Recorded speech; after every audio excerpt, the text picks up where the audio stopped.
Okay, a little okay. bit. So I got recruited again. The Spartan dinner. This, dude. So what? So tell me what you thought about it. Like, I guess we got to introduce the people Yeah. to you know podcast. Man, um, I'm a non-severe. Yes, sir. And I am Juan J. Thompson, and now tuning in to this incredible conversation, man. So this real quick before we get into Camp Spartan, I know a lot of people got a chance to watch our last video, and got a chance to this, and that was right before the 50 years of hip hop. I think it was like a week or two before the 50 years of Yeah, hip hop turning 50, and we just kind of went down a list of just different records and just different genres of music, and just had a really good conversation. And I think what's great about it too is that that generational gap of when I was growing up to when you were growing up to just being able, and then kind of meeting in the middle, because I'm from that generation of the early '90s where we were able to still play outside and all that stuff before we had the technology, but we still wanted to go outside and play. Um, yeah, Compared to this new generation, so that's what yeah. the podcast you're getting right now. That's what you're getting right now. Hey, and I think that's the good segue is kind of what we were just kind of leading Yeah, into before we had our technical difficulties was, um, and I'll let you kind of lead that, uh, that pathway because I mean you're our leader, you're our fearless podcast leader anyway. But I'm just saying, like, I sent you over this video yeah. of um, kind of like how my life was when I was growing up, a little bit. And so before I jump into that, go ahead and you just kind of give the people what you thought about Yeah, what you watched. yeah. So if you all are listening to us right now, there's this video out called Camp Spartan, and essentially what it is, it's think about it, a military style boot camp for kids from the ages of 10 to 17. The kids, they work hard, they push themselves to new heights for 7 days, and they have these challenging workouts. Just think about when you go to your workout or you have a trainer, they push you and they don't coddle you. They don't you want to say I quit, they're not gonna let you quit. But think about that for kids. And so this is like endurance training, survival, and then they have a summer boot camp as well too. So so there's 12 to 15 hours daily of training, and it builds resilience. And then the kids come out stronger than ever. Like they come out stronger than ever. And it's just not all. And it's not all. Just workout. But there is like sessions where they do get to rest. They do yoga sessions. They do drumming. They do team building activity. So they don't just work out and do mountain climbing and get in the cold water and things like that. They actually do like restorative things as well too. So this was really Yeah, interesting yeah, because you would think this is just for adults, like adults need to be doing this, and this is what army people do. But they're kids from all different ages and all different walks of life coming to these nationalities. camp. Yeah, Yeah, yeah, personalities are yeah, coming to this camp, and really, yeah, and as the owner of the camp here says, um they really they transform in front of your eyes. Like they really do transform in yeah. front of your eyes. So it's super interesting. But I want to know, how did you come across this? Like, where did you find it?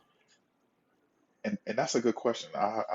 I've been following this guy ever since he started the Spartan race, and like kind of he was like this um, kind of young wise guy out in Long Island, New York, and his mom used to be like the the yogi in Long Island when it Mm-hmm. wasn't you know popular to be the yogi and the vegetarian and Mm-hmm. the raw food eater.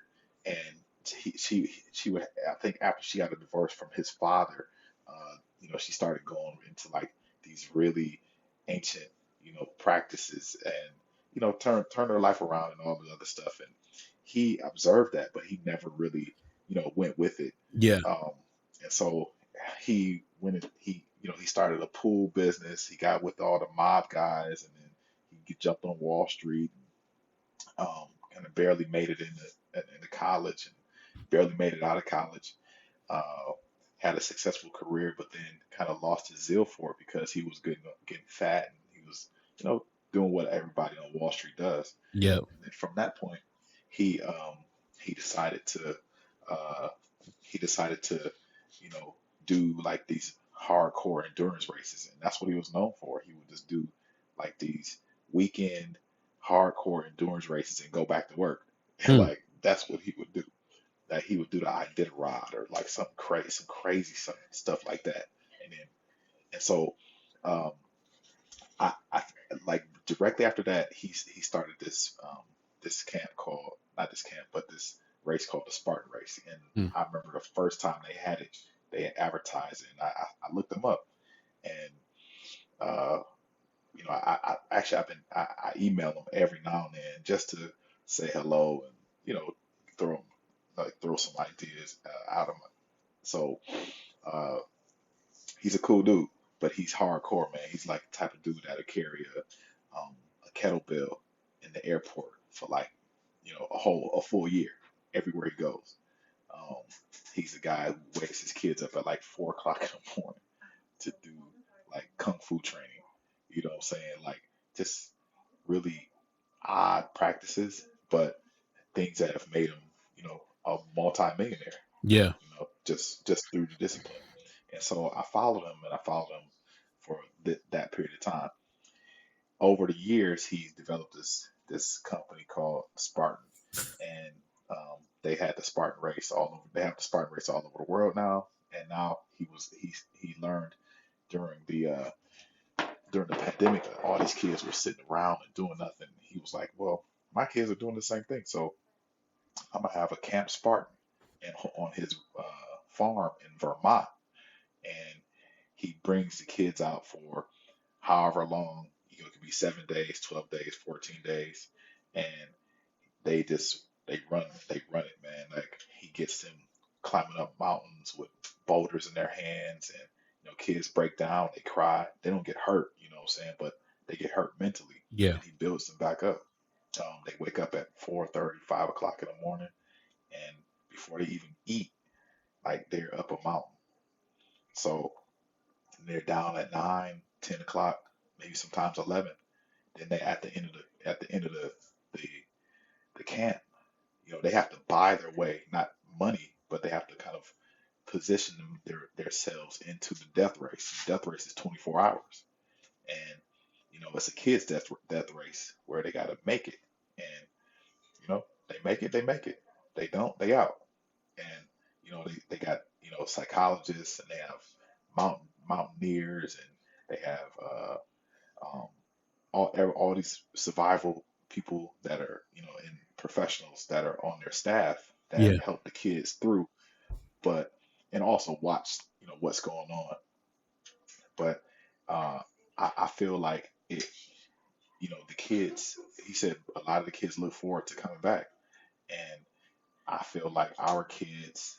The reason why I've been watching this because I feel like our kids have been, coddled and and not pushed, and um, and he was actually saying in one of his podcasts that neuroscientists can actually um, view the map of the brain when the child quits, or when a person quits. They form new quitting pathways, and then when they don't quit something, they form these really deep pathways that they'll never forget. So each one can either help you or hurt you. So he was like he wants to develop you know kids, people who are um, who who don't fail, So, and Mm. it could, you're always gonna like fall down. You're Yeah. always gonna fall on your face. It's probably gonna take you a long period of time to do something. But in terms of failing is like, I'm never gonna do it. Yeah. F it. You know what I'm saying? That's a fail. Yeah. And I think what's really good about this is the fact of when you accomplish something. I think Yeah, that is what I get out of, the Spartan race and in this camp as well too, is that I think the reason why the yep, kids want to come back is because when you accomplish something, and what I mean by accomplish in this case, like you said, they're doing yoga, they're doing like real high intensity training, mountain climbing. yeah, I mean, we talked about it, water yep, therapy, where they get in these for really cold waters and have to endure the temperatures. And like I said, it yep. sounds like it's And grueling. wrestling.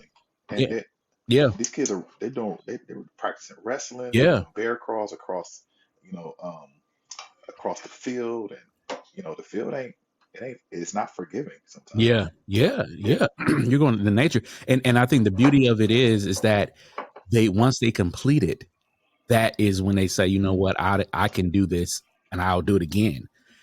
It's yeah, something addictive about um completing something after you've been tested tested to your limit yeah, and then and beyond. yeah, It's something about that where it's like, oh, I want to do that again. I want to. I yeah, now I know I can do it. I want to do it again. I want to see if I can do it again, and I want to see if I can do it again even better. Like it's like yeah, going to the gym. Like if you consistently go to the gym, you're naturally gonna, you start lifting weights, you're naturally going to yeah, get stronger. And you'll say, "Oh wow, yeah. I couldn't lift 125 this time, but now I'm lifting 150. And now I'm doing 175. I'm doing 200, 225. Right. Now you're testing your limits, and then that translate over to relationships in life, where Yep. now you're testing your business. Now you're testing your endurance. Like if you fail at something, now you can tell yourself like, "Oh, I failed. Okay, well." I can pick myself back up. And I think that's the Yeah. beauty of this camp is that you're Yep. if you type in camp, for those that are listening, if you type in Camp Spartan or the Camp Spartan Spartan. race or the death race, it say you may die. So that is definitely inviting.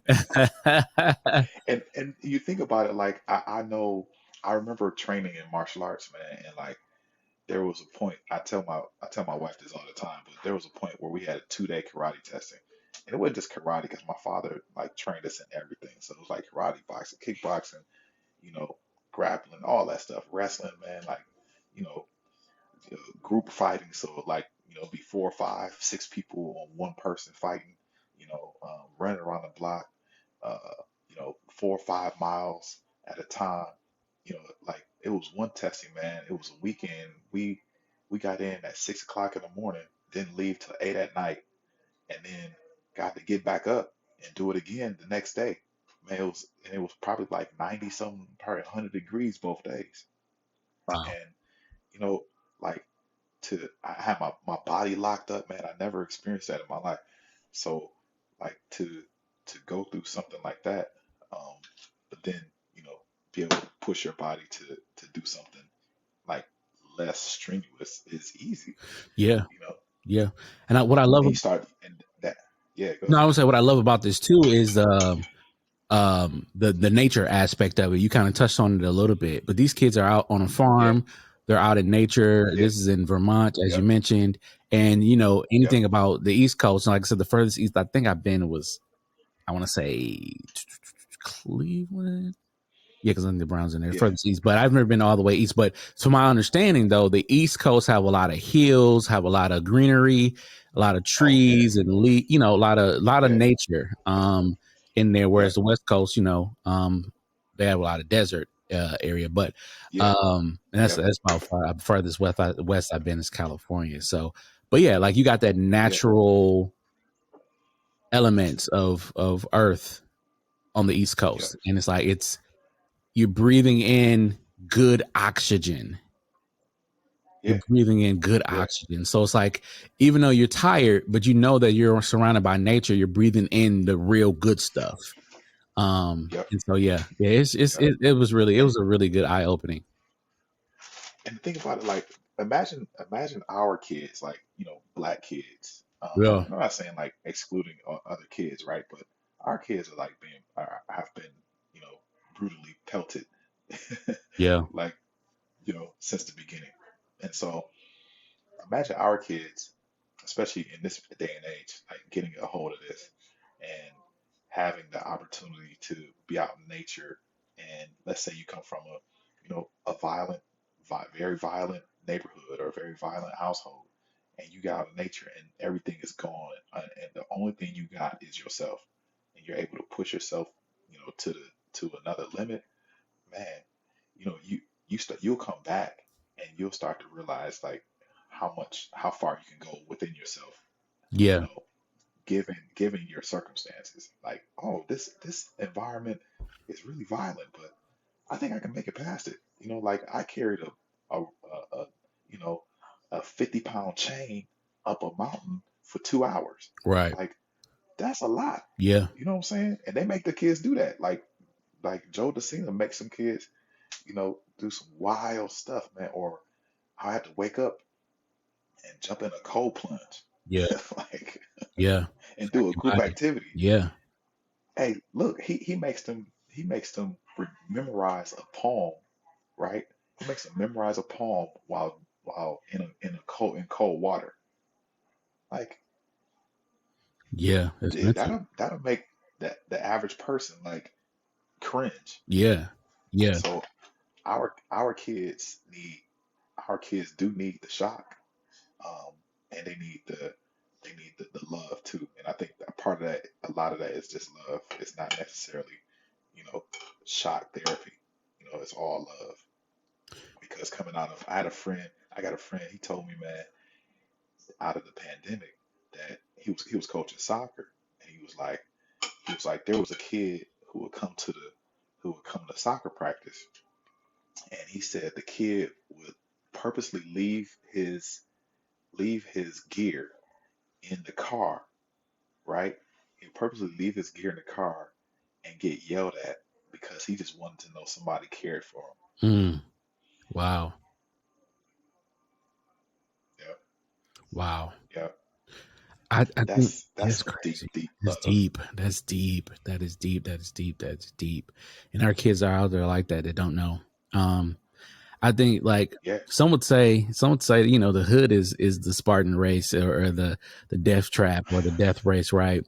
But I what I really yeah, would love for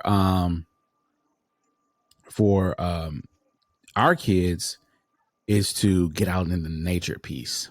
I think that is the oh yeah, biggest. oh yeah, Um, one of the things I did this summer that I had a chance to, I did a couple of times was, I went to this place, and it was like it was a private place, but it was like it was open to the public. You pay like $20, yeah. and you get on their land or whatever, and you just you just sit in nature. And I did that. Mm, I did it for the first time, and I was like, I went to that location for the first time, and I was yeah. just, first of all, I was thoroughly impressed that they had like all this. They had like, I think the lady said they had like 10 to 15 acres. And I was like, first of all, I was like, how do you get all that? And then second of all, I was just Yeah. like, man, like she How had to you get get her, all that? right. She had to get around in a golf cart. That's how like big the land was. But like on that land, it was like a This man-made, was in Wisconsin? yeah, it was like in Heartland. It was in Heartland. And yeah, but it was in Wisconsin. It was in Wisconsin, like 20 minutes from me. And so and yeah, and I was just like, and of course, there was nobody of color there except me. I was the only black Oh person yeah, there. yeah, of course. And Yeah, but the people were just coming there and just like, "Hi, Bob, how you doing?" Like they was just there. Like they just knew this place. Like people were just sparking up conversation, and I'm just like, "Oh, so y'all knew this game? Like y'all know this game already? Like they yeah, know like." yeah. And the thing is, like, some people was like, "Hey, I'm just soaking up some sun before I have to go to work," and like it is, What? yeah, like they're just, first of all, it's the luxury of doing that, right? A lot of people have a, work second shift, third shift, whatever. They don't have the luxury of having a job where you can just, work on demand. But the fact Yeah, that they knew, like, hey, before I go into work, I just need this little moment of peace. They go into Yep. nature and grab it and get it. And then, they meditate and do whatever you need to do, eat right or whatever the case may be. But it was quiet. It wasn't loud. It was just people were to themselves and they were just quiet and just in tune with nature.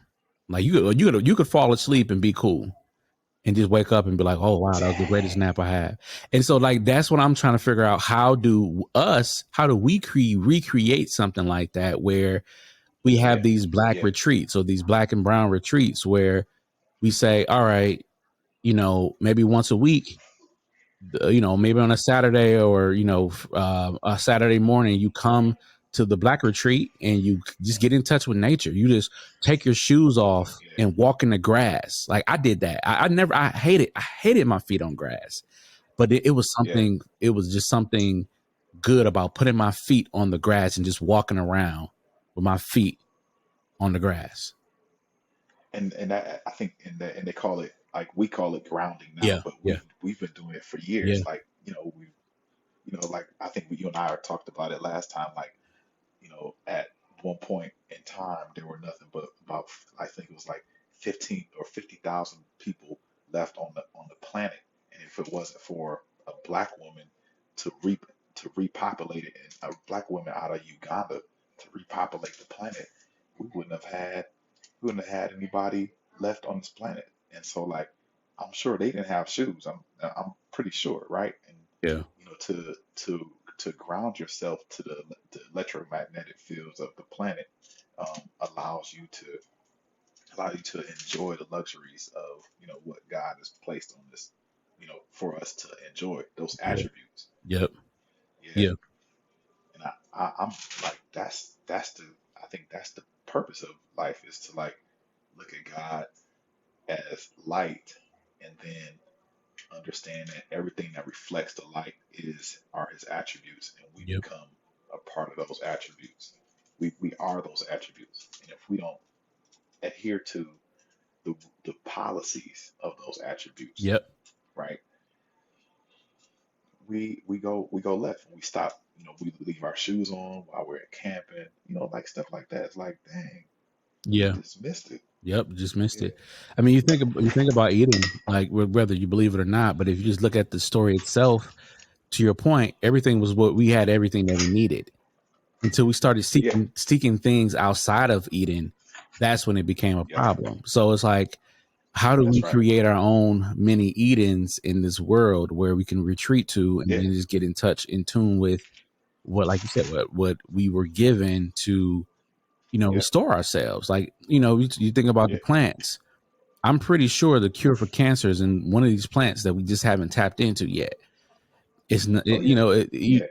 the What? holistic medicine now is like a huge thing. But Dr. Sebi been doing it for years, and so many other holistic doctors been doing it for many years, and I frowned upon. Right. But I believe, let's take a look at it from a celebrity standpoint. I believe it was Big Sean, who had a heart condition, and until he started taking, I Yeah. believe Oh it was like yeah. magnesium pills or iron pills, one of the two, and he Yeah. got his Magnesium. condition. Yeah, Yep. magnesium. So like he got his condition back Yep. instead of taking blood Yeah. pressure pills, which is commonly Wow. given, what I'm saying. But that magnesium is of the earth, right?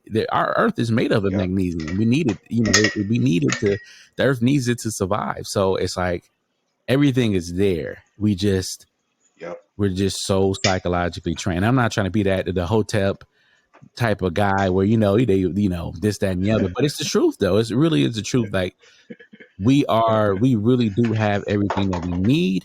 I think it was Yep. Bishop TD Jakes. I think I heard one of his things saying that he's like, you be praying for a chair and you're Yeah. like, he's like, the chair's there. All you got to do is cut down that tree and make a chair. Your chair's right there.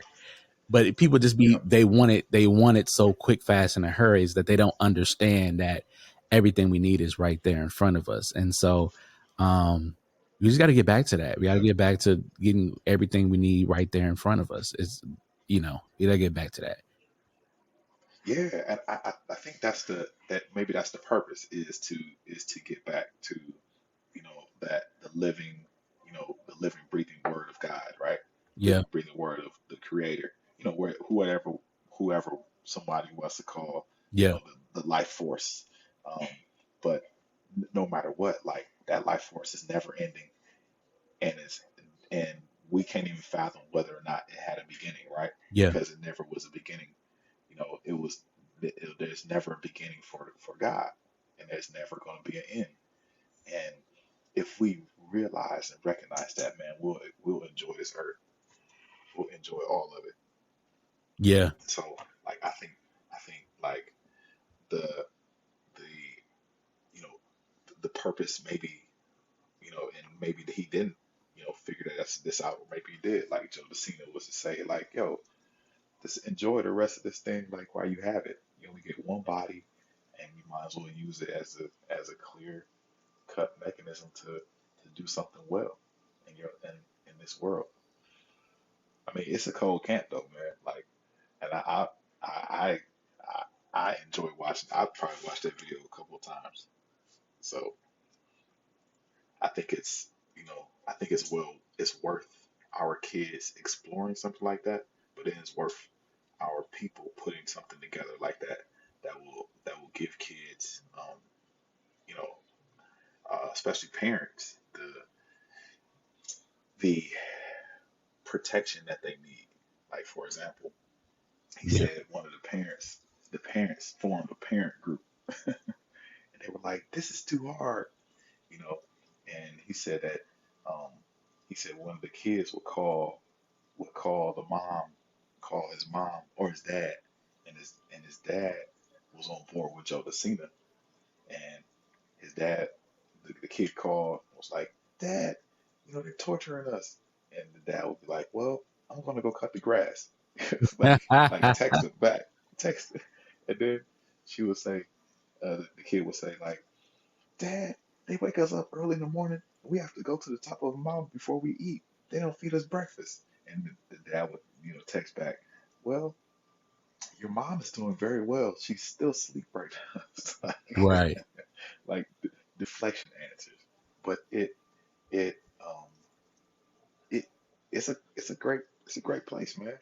It's a great place, and I think it's a great place for our kids to be. So yeah, Yeah, man. it's so good. Yeah, It's so good, man. It really is something a sight to see. Like I said, not only for adults but for kids as well too. I think just we got to get back yeah, to pushing the kids, and I even see it in the education as I'm gearing back up for, getting gearing back up oh yeah, for the school year again. It's like one of the things that I've saw last year was like so many parents, um, and this is not to any particular parent that I know. I'm just saying in general, but so many parents are giving, and you see it in the media too. Like so many parents give their kids yeah, excuses, and it's yeah, just unfortunate because those excuses will travel with them till they're adults. And now I'm even seeing it with some of the yeah, adults now, where their traumas, they're using their traumas and passing their traumas along to other people, and it's causing harm. yeah, I know somebody put out there that said, hurt people and heal people. And, that we've been yeah, saying that phrase for a long time, but it's so true is that, yeah. trauma, the trauma that people take on, they pass it along to other people, and then they cause trauma to other people. And it's not fair. It, it's like the common phrase that parents always use. I use it. I do it all the time. When you tell a kid, like, um, you tell a kid, like, "Oh, be careful," it's like before they do something. I literally, I catch myself doing it a lot, and really, I'm passing my fear to the kid, to my children, right? When in reality, I should just be like, you know what, go give it a try. Give it a try. It's like, you know, like you're gonna do it anyway. It's like you're gonna haul off and knock it out. You know, so I think, you know, you're right. Like passing down that fear is that genetic trauma. So Yeah. man, Yeah, I yeah, saw somebody post about it said something to the effect of no matter how great of a parent you are, that baby's gonna fall out that bed. oh yeah, and and yeah, and it is so funny because it's like I know a lot of parents, new parents especially, like that has happened to them before, and it wasn't their fault. Like they Listen, did every protective thing they could, but how many videos have you yep, seen on YouTube where the kids are like the little babies are working together to get out the crib, and they just get out the crib yep, because they figured out how to do it, yep. and it's like you can't Every kid. yeah, you can't plan that. Like you can't plan that. Mhm. You just hope that when they get out the crib, they land on their feet or the bottom or something, Yep, and they're okay. But yeah, like that's that. I mean, and you would want your kid to do that actually too, because now they have some type of cognitive, cognitive thinking going on where they can, or yep, critical thinking where they can figure out how to, solve problems at an early age. But yep, you got to let your kids grow. You got to let your kids learn and make mistakes. You can't coddle them all the time, and the kids that are coddled are the ones that are usually the Kia boys. I've seen that where somebody yes. coddled their child, and their child ended up being a Kia boy, and and they had all Oh, the really? warnings, all the warning signs. People told them like, "Hey, your kid is not what they're cracked up to be. You're making it seem like they're this angel, but we've seen him outside of you. Oh no, that's not the case." And then now the kid is, unfortunately doing a bid because he's a Kia boy. How long? I'm not sure exactly how long, but when I found that out, I was like, I'm like, where's this kid at? I haven't seen him in a long time. And it's like, oh, he's in jail. I was like, oh, well, What? he for keep stealing cars, and that's just like, wow, like how did that even get there? So how do we even get here? Yeah, You know, yeah, yeah. I think, wow, that's really, really deep. Like how the pathway of a Kia boy actually starts, and yeah, it's popular now, because of the brand that they made it out to be. I mean, they really did their homework. yeah, But um, and then they, even the recruiting, they were cold at recruiting, yeah, like, and they, you know, it was it's not easy to recruit those types of kids. You know what I'm saying? But they did a great job. But to do a bid over, being a Kia boy, mm, that's the consequence, man. Gosh, are you in contact with them? no, I'm not. I'm not. But that's just the thing. It's like it could have been prevented. It could have been prevented, and that's Yeah, why this Spartan race here, the Spartan death race is important because it shows kids that you taking this route, this Kia boy route, and contrary to right. popular belief, you may think it's hard to do it. It's a hard life, but I mean that's easy to do the wrong thing. It's easy to do the wrong thing. It's the Oh yeah, wrong thing is yeah, always in front of you. People are if you want to look for bad, you can find bad, and if you want to look for good, you can find yep, good. But I think a lot of times when you're in certain situations, we're surrounded by so much bad, the good is hard to find because you got to find it comes in little specks in spurts. yep, And so when you're surrounded by negativity all the time, you're gonna do it. You're gonna do it. If you see every time you go into a store, bodega, wherever you go to, and yep. you see somebody stealing, after a while you're gonna be like, oh, it's that easy? Let me go ahead and steal me a And they Snicker. got away with it. And they got Yeah, away with it. Let me go and they steal a got away with Snicker it. or a payday, whatever your candy or snack of choice is. Like, let me do it. But that one time that you do it is the time Yep. that you get caught. Yes. Yes. Yes. Man, I remember going to I remember my parents are going through like kind of a thing, and I had uh I had to uh I had to go to the store. So my parents forced, but they were like, kind of at the first section of all of that. Yeah. And I went to the store, man, and I was bold too. I was probably like 8 or 9, and I asked the clerk behind the counter. I was like, "Can you give me that right there?" And so I had some wave cream, and I take the wave cream, and I let all these people pass in front of me. Like it was like 9 or 10 people. I'm just looking at the wave cream, and I steal it, man. Hmm. I steal the wave cream, and um, I didn't get caught because the guy just forgot, but I knew that I could do it again, Mm. right? And the adrenaline, the addiction of the adrenaline was like you could feel it.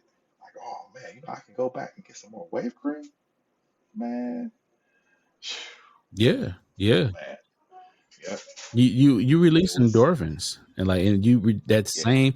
I think they say with gambling addiction, you release the same endorphins that you would if you were to work out, if you were to do X, Y, and Z. But the difference between the two is working out is hard.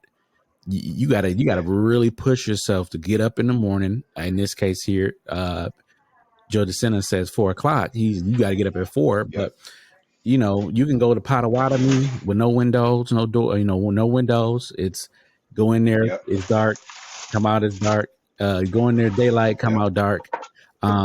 It's dark outside, but putting $20 on the slot machine is easy. It's right there for you. Oh yeah, But yeah, pushing, yeah. It's doing clear. 20 It's reps, a clear winner. yeah, doing 20 reps is hard. Doing Yeah, 20 yeah, push-ups, exactly. 20 jumping jacks is hard, but the outcome is still the same. The endorphins Yep. that you're going to release is going to you're going to feel great after doing it. Right. Yep. Except one is just harder. Yep. One is just harder. So Yeah. it's Yeah. tough. It's tough. It's tough. It's I tough. I think I think I think that in that hard part uh is also like therapy Yeah. too. Yeah. Like so many people go through it. Um like my boy, he's going through something, and you know he uh he's going through something, and him and his wife or whatever, and you know uh, whatever they're in, and he's like, yo, I'm about to work out. Like that's all I'm gonna do is work out, and it's therapeutic for him, and it's his therapy.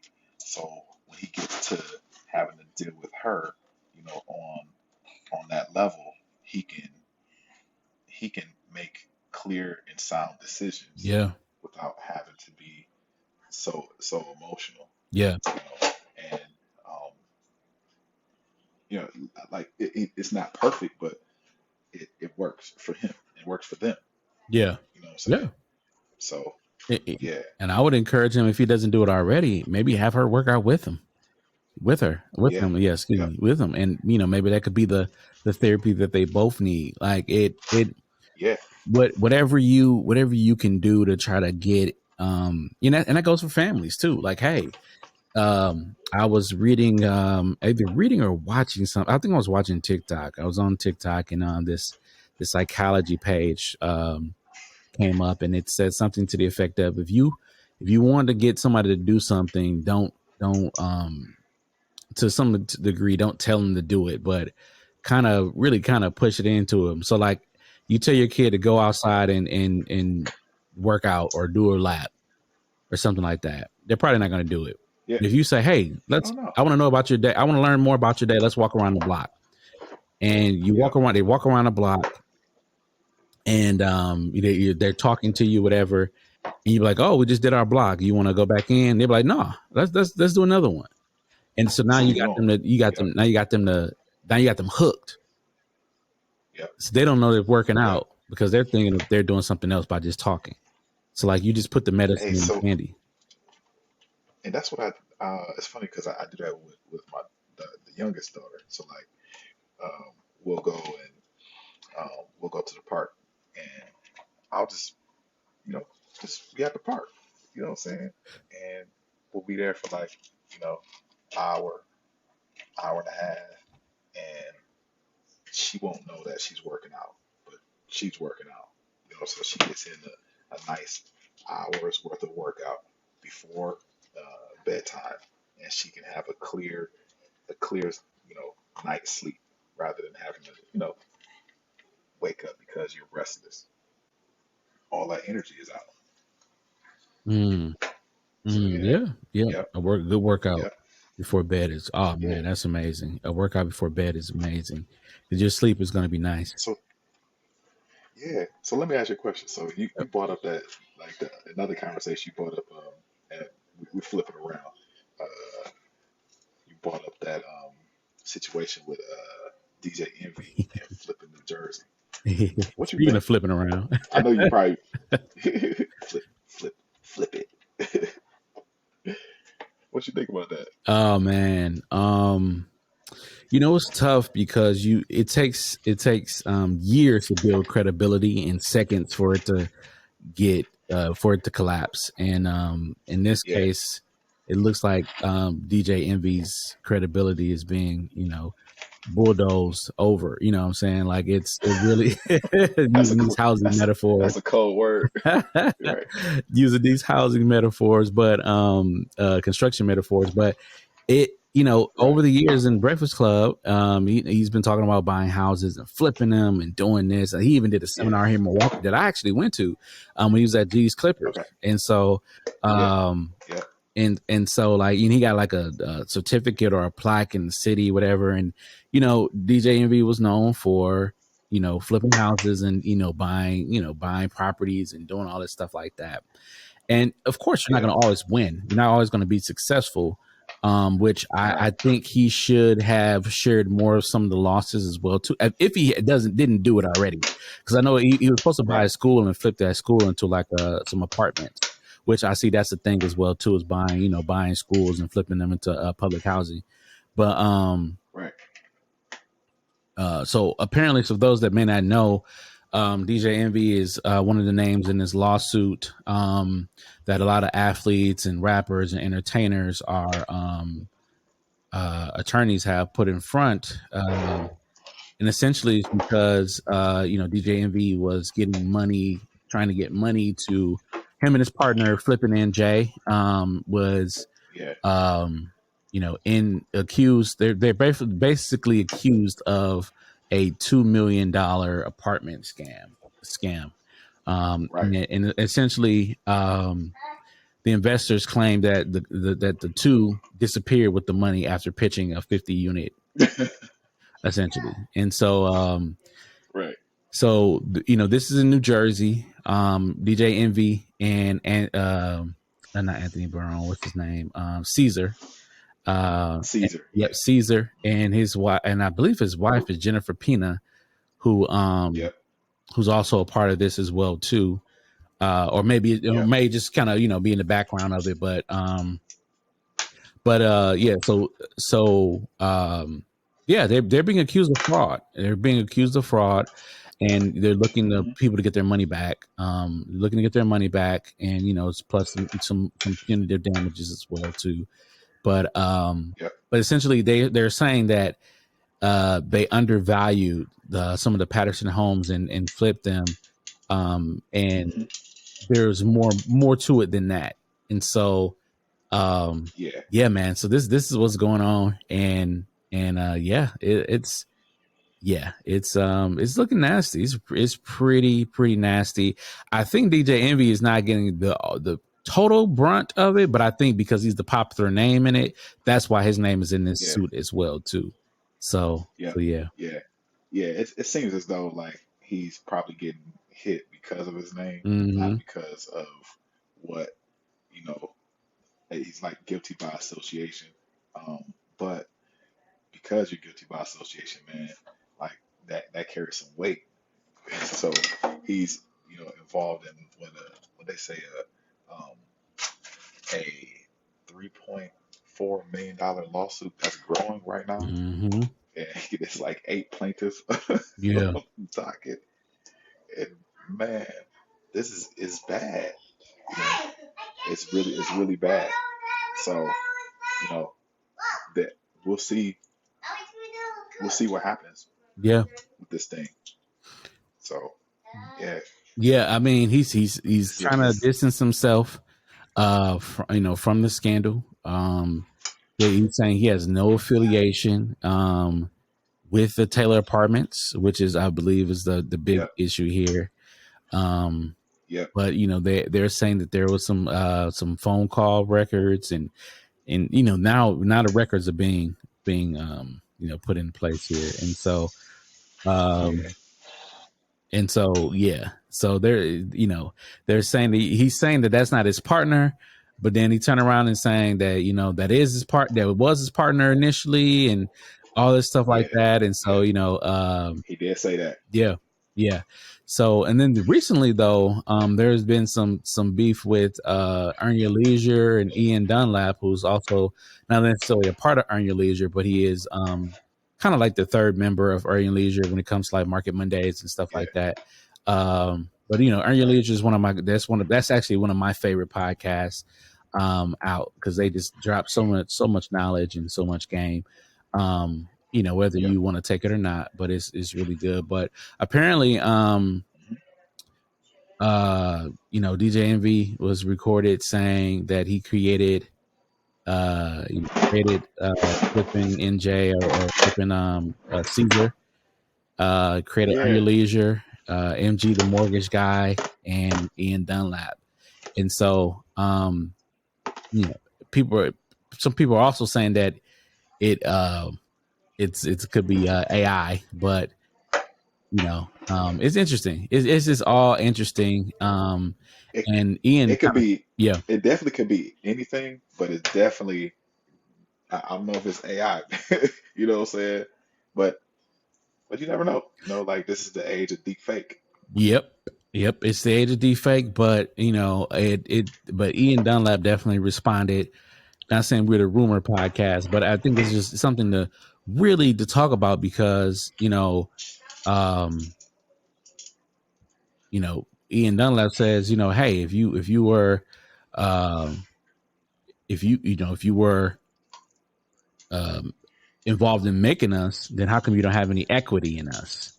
And that's the Yeah. thing. It's like, if you really want to be part of this thing, because Earn Your Leisure is partnered with Steve Harvey and a couple other people, notable people, just for the way they do Yes. business. And so, That's right. um, DJ Envy has definitely he been having beefs with Rick Ross and all this stuff like that. So it's really interesting. Everybody have their season, and I think Envy is having his season again. But Yeah. yeah, this is interesting. This is interesting. Iron Leisure has been up You to the Breakfast Club multiple times. have you followed the his beef with Rick Ross then? Just a little bit. I don't know why I got to it turned left the way it did, but both of them have Yeah. car shows. Envy kind of does a tour with his car show, and then Rick Ross has his car show on his land, which is I believe it's uh I can't think of the name. The house that bought it.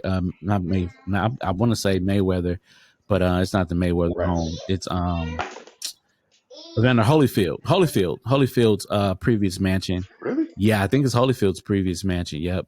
Rick Oh Wrong. wow. Yes. Wow. Um, That I didn't know. yep, Evander Holyfield's. Yep, he bought it a while ago now.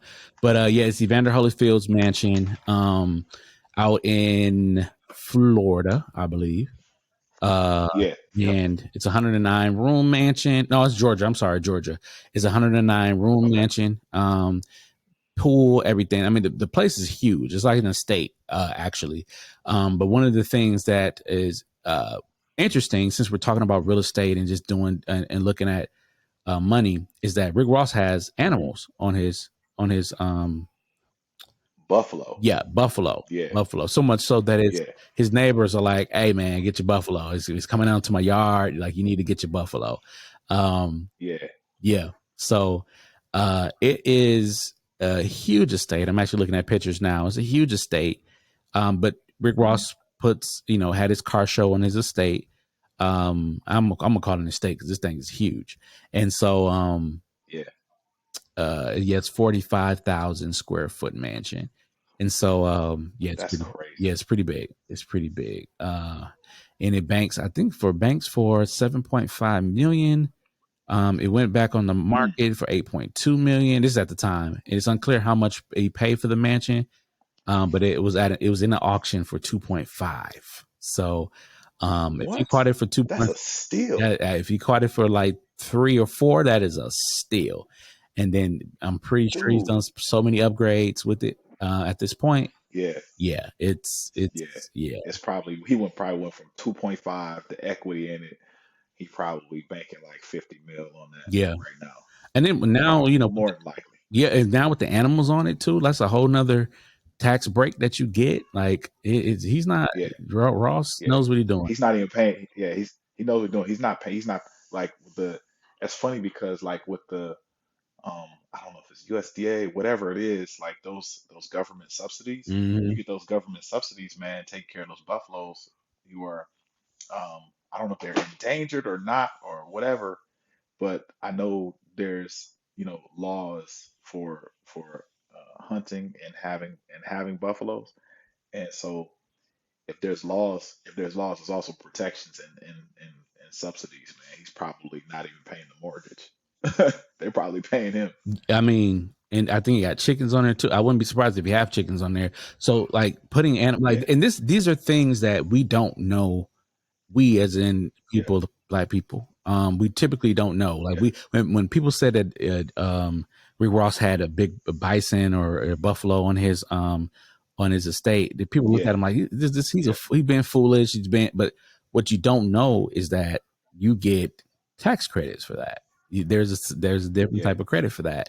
Um, and I yeah, wonder back in the day when, because I know my family, my grandmother's side and my grandfather's side, um, they um, they had animals on their land. Did they get the tax credit? yeah. And I doubt that's it. nah.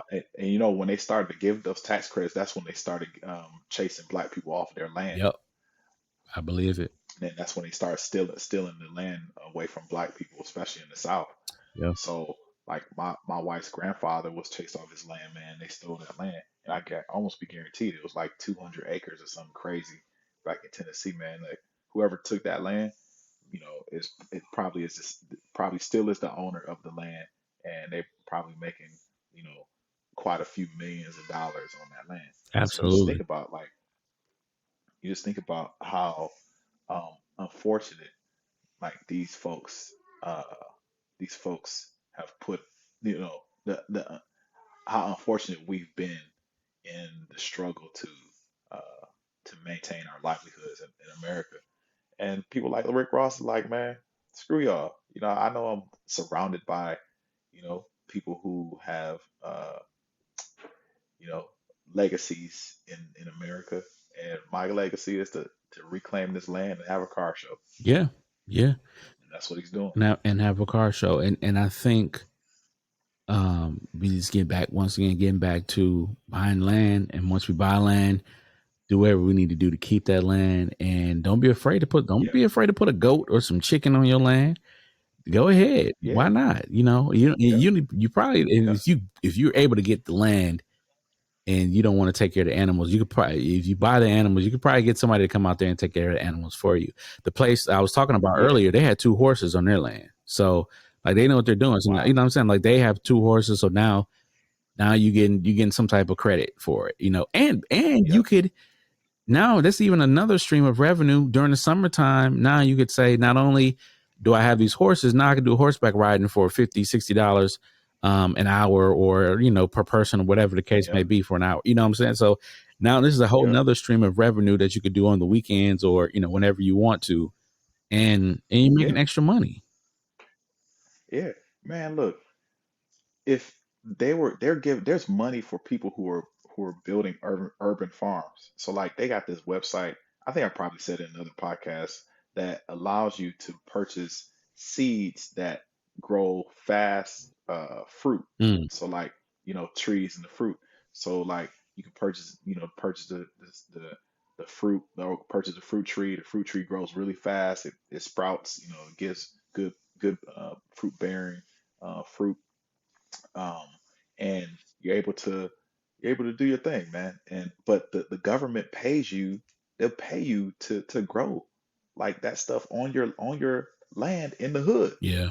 So if you buy extra plot of land, all you do is just till it and grow some fruit, and they'll pay you. But I was going through the hood the other day, and I first of all I said one of the first things I said is, and I'm like now taking a step back, and I actually really said this Juneteenth. I was like, we had a park in like Concordia or something like that, deep in the hood. And I was like, yo, Yeah, these houses are not bad at all. Like the houses are not bad. right. The area Yep, technically is not bad at all because you're right there by downtown. The freeway is right there. So yep, you can hop on the freeway and go to Chicago if you need to, or you need to go to Brookfield if you need to. The freeway is right there to take you, or back up north if you need to. Like it's there to take you where you need to go. And yeah, I'm like, and it's in a nice, decent neighborhood. And I'm right. like, it's just considered the hood. And so Hmm. I see a lot of those little patches that be like in between little hoods, between little houses, Yep, excuse me. And yep. all they had to do, the whole neighborhood just got to get together and say, let's turn this into a garden. And now we making Man, money. who owns that? Who owns that plot of land? Um, well, I mean, we can talk about this offline, but there's a plot of land in Milwaukee between where the riots first started at the gas station, like that land right behind the gas station on Sherman Boulevard. Uh, I forgot the name of it, but Sherman and Burleigh. Uh, and there's a plot of land that's always been empty, Mm, man. And they always would have something, some like little stuff there, but never a whole lot. But I think it belongs. It's like a little small park that I think belongs to the city. They need to turn that into a fruit a fruit area, man, and just allow the trees to grow. yeah. That's like maintain that joint, and you can have some apple trees, Yep. some cherry trees. Like that stuff we need that in our communities. Yeah. And so So instead of going out there to Kenosha for apple picking. yeah, exactly. Yeah, you could do it right then and there, Hmm. right in the neighborhood. Yeah. So what are your I know we're winding down. Man, we need to have some guests. What Oh yeah. who should we have on next? I definitely want to get I want to get my guy on here from the Bahamas just to talk a little finance and just tell his story as well too. Yeah, Definitely want him to kind of go, and I think y'all will hit it off too, because he definitely the way he's an electrical engineer for We Energies, and the way he got into it. Well, I'll tell just like a little snippet of his story. So he's in the Bahamas. yeah, Um, Nice rapper. He can rap for sure, and he wanted to be a rapper growing up, and his mama. Uh, I let him tell that part, but his mama basically challenged him and said, "I bet you can't go to the States, go to this engineering school and get a degree." And he was like, "Bet," and whoa, that was like probably the best bet. Because I mean, we both started. I met him at Milwaukee School of Engineering because I know we were down there a couple weeks, yep, a week or two ago now, and I yep, was saying the same thing. I was yep, like, man, I can't believe I'm back here, again. But I met him at Milwaukee School of Engineering, and actually, I met most of my guys that I'm cool with now at Milwaukee School of Engineering, and finished it, got his degree, like I said, working for We Energies as an engineer, electrical engineer, and now he's really into finance, and he just got his son. His yeah. son is like 2 years old now. He is 2 years old now, and so like some of the things that he's doing for his son now like seeing him try to build up another legacy or building his legacy for his son is amazing. So definitely would love to have him Another on. challenge. Yeah, it's a challenge now. Yeah, it's like a nice challenge. Yeah, But definitely love to have him on. Who would you like to have on? man. You know what? You know, I would like to have this cat named Fred Tansella. I probably told you about it. He was the founder of. He was like he was the one of three founders of the MP3 Oh player, yeah, yeah, and yeah. so yeah, and so that I would love to have him on. The other cat I would love to have on is Stick Man from Dead Prez. Oh yeah, yeah, So yeah. You mentioned um that. and yeah, so he has a book out. He has a great book, and that book it's a dynamic book, man. I had to put it down because it made me. Usually, if I'm reading the book, I can read it straight through, Hmm. but it made me like it made me think. So I finished half, probably no, half of it, yeah. And I was like, "Dude, I got to think about this because I have to ingest, what I learned from the book. It's a learning tool, but also a resource with stories. It's dope, man. It's a dope book. It's called yeah, it's called the Five Principles. I'm not going to even show it because we're going to make sure that he comes on and, you know, especially during this 50th year of hip hop, make sure he comes on and tell us about the book. You know what I'm saying? And then they got a project coming out. Him and M1 and you know and they crew coming out with a brand new Dead Press project, man, which is probably gonna be it's probably gonna be dope. Dope. I can see it. I can feel it. So yeah, Fred and then Stick. So Dope. um so let me ask you a question. I know we're about to wrap up, but Yeah, for uh sure.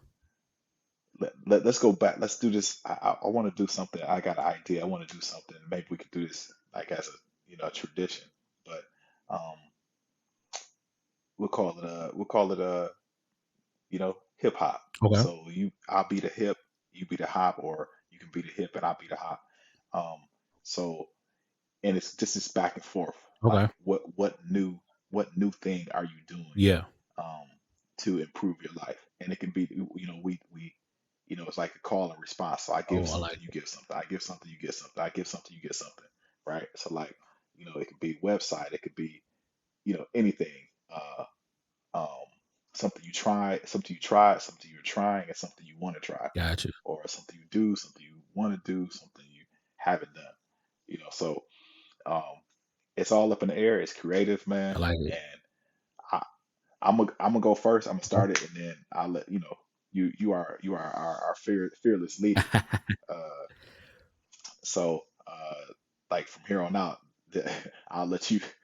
You're the man with the master plan on the hip hop. So my my brand new thing is uh supporting HBCUs. Oh, that's My good. son just left to HBCU today, and it's a dope experience, man. That's what's So up. Which one? Florida Memorial University, Awesome.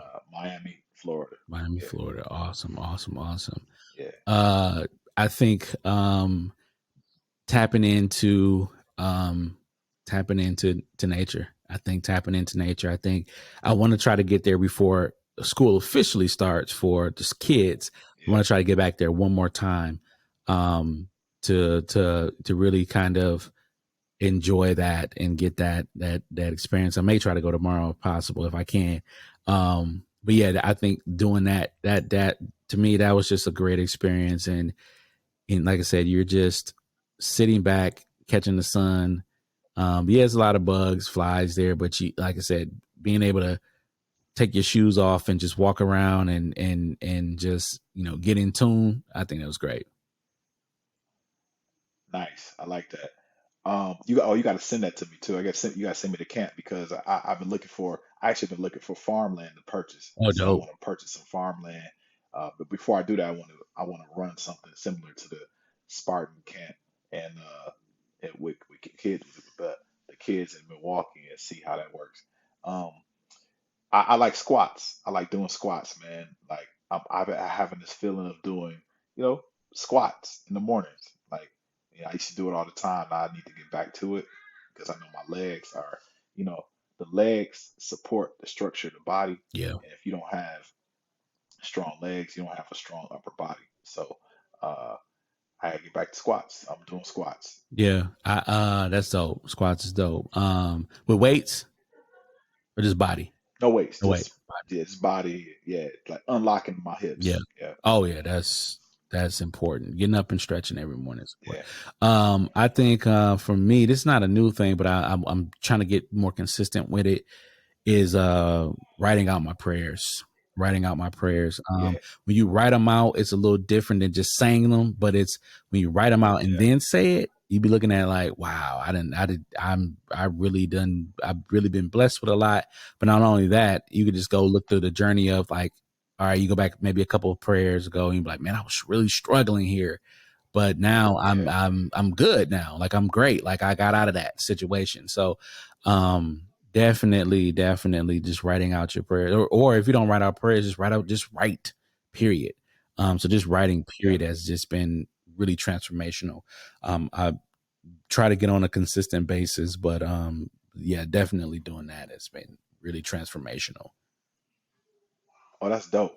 I think on that line, I think not praying for despair, like we, people say uh, during the times of hardship, Right. my God, Yep. what I'm saying, like rather than saying like, you know, you know, bless me with, or just asking for forgiveness. Hey, for God, forgive me in this situation. Like, erase everything that I've been going through and give me a clean slate. Right. Um, uh, you know, not living in despair, but living in, the light. Yeah. Yeah, Yeah. yeah. That's what I've been practicing lately. Is living in the light. Living in the Yeah, light. I like that. Living in the light. yeah, Um, I think trying different things, and more specifically digital products. I'm yeah. technically, Oh, that's dope. yeah, technically I'm an author, but I just haven't promoted the book yet. Yeah, So I did actually wrote a book. Uh, it's called, actually I got it right. It's right here. I was gonna I wasn't promoting it yet until I finished the audio book first, but yeah, before I do the hard copy. But the digital copy is out already. It's called Brilliant Voices: How to Amplify Your Brand Through Podcasting. It's essentially a guide on podcasting. So it yeah, takes you through a little journey, and it really I'm just dropping gems. Like, it's don't look for like a narrative or anything like that. You'll get some of my right. backstory and some of the stuff I did starting out podcasting, but majority of it is really giving you a comprehensive. It's 14 chapters. I believe the digital copy is like 89 pages, and then the physical Hmm. copy here might be shorter than that because I don't know how big the book will be, but um it's just really a comprehensive guide. But I not only I had that, I'm working on a content, um a podcast content planner, that which actually I've been working on all day today. And it basically, like, Yeah, if you're starting your podcast and you need kind of guidance on planning out your podcast, this planner will help you get your thoughts together, get your guests together. And then it also has this a piece on there where after you do the podcast and it drops, you're able to write down your stats and all that good stuff, and you can kind of just keep track of that and see over time how your podcast has grown. And then you could show this to show this to potential sponsors and say, on this day I yeah. was here, this episode I was here, now this episode I'm here, and here's my planner to Hmm. show that. So just really trying out digital products. And then also I want to get into some I want to get some children books as well too. So that's my next goal, Yeah, is getting some children's books, specifically in teaching kids how to podcast between the ages of, like, I want to say like maybe eight and like eight, a little younger than that, like maybe 6 to 8, where it's like, nothing yeah. too long, a lot of pictures, but it really like gives them a chance to show that their voice matters as Express well, themselves. express themselves, and that their Yeah. voice matters too. Because it took me a minute to Hmm. realize that, I'm from a family that, we, hey, hug your auntie, hug your this, that, and the other. But now I'm a little bit more leery than that now, because when Yeah, children don't want to hug you, like, you got to respect that. yeah, You can't make them hug you, yeah, and they're not yeah, acting funny. yeah. They just don't want to That's hug just who you. they are. That's just who they are. They're just Yeah. who they are, and they will come around, and Or you got too, you'll you got get it. you got too many energies going on. You know what I'm saying? Yep, yep, Yeah. yep. So I was definitely a proponent, My because that's how I grew up. I was like, when you come into somebody's house, definitely speak though, for sure. But yeah, the hug piece, or maybe I'm like, oh, can I get a little dap or something like that? Maybe it could be a dap. Maybe it's not always a hug, but like a dap will work as well too. So you just never know. So yeah, that's what I'm on. A smile.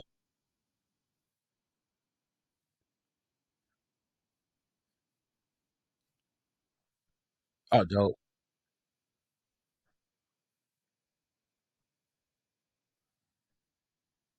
Dope.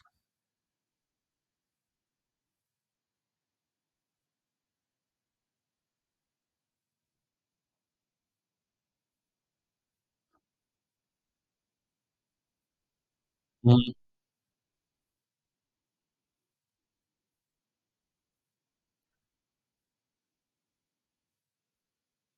Oh, wow.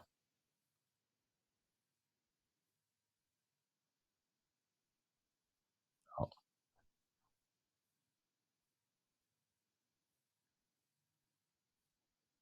dope.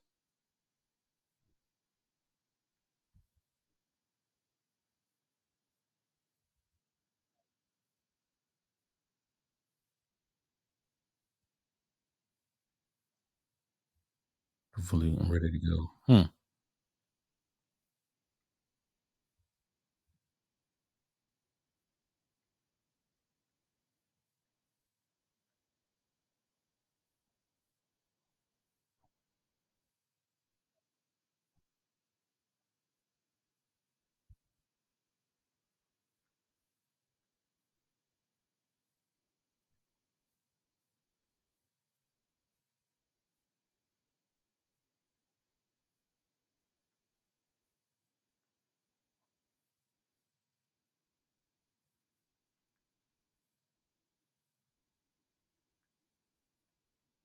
Yep.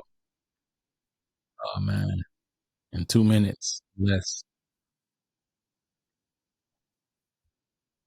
Ooh.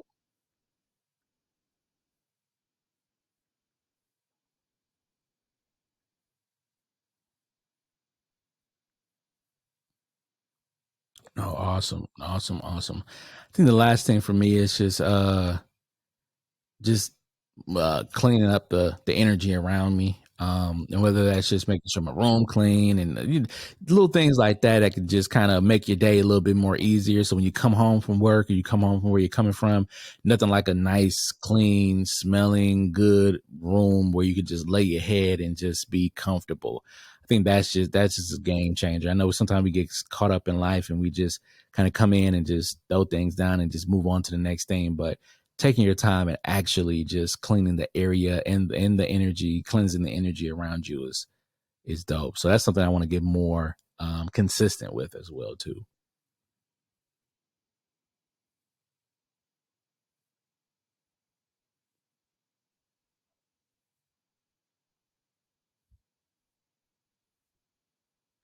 Hmm.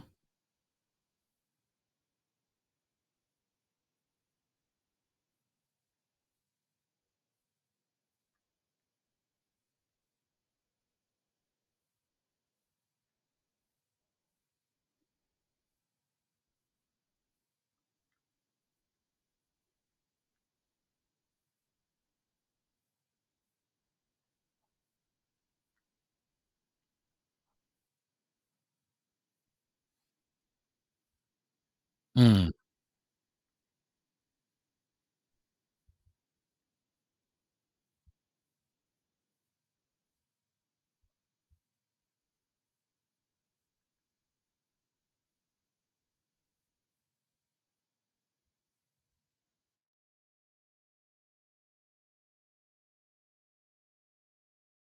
Yeah, I love that. I love that. Just making space for other folks and other and just things in your own life. Like you just want to leave.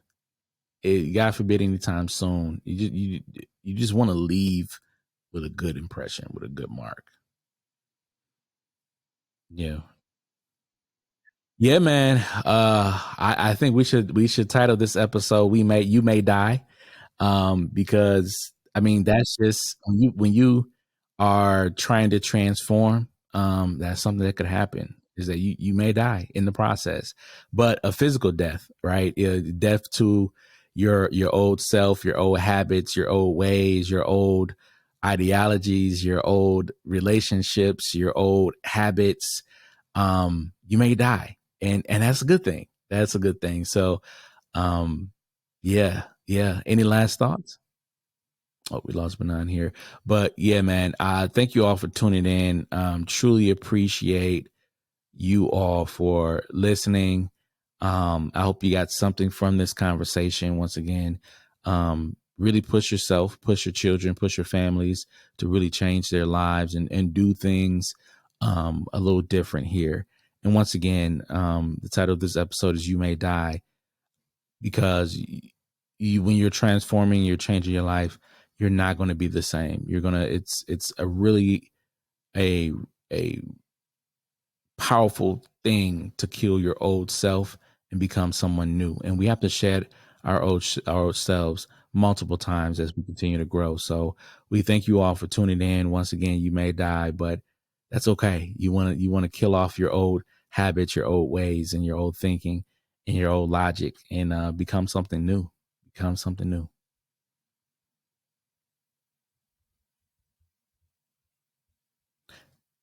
Thanks so much for tuning in. Peace.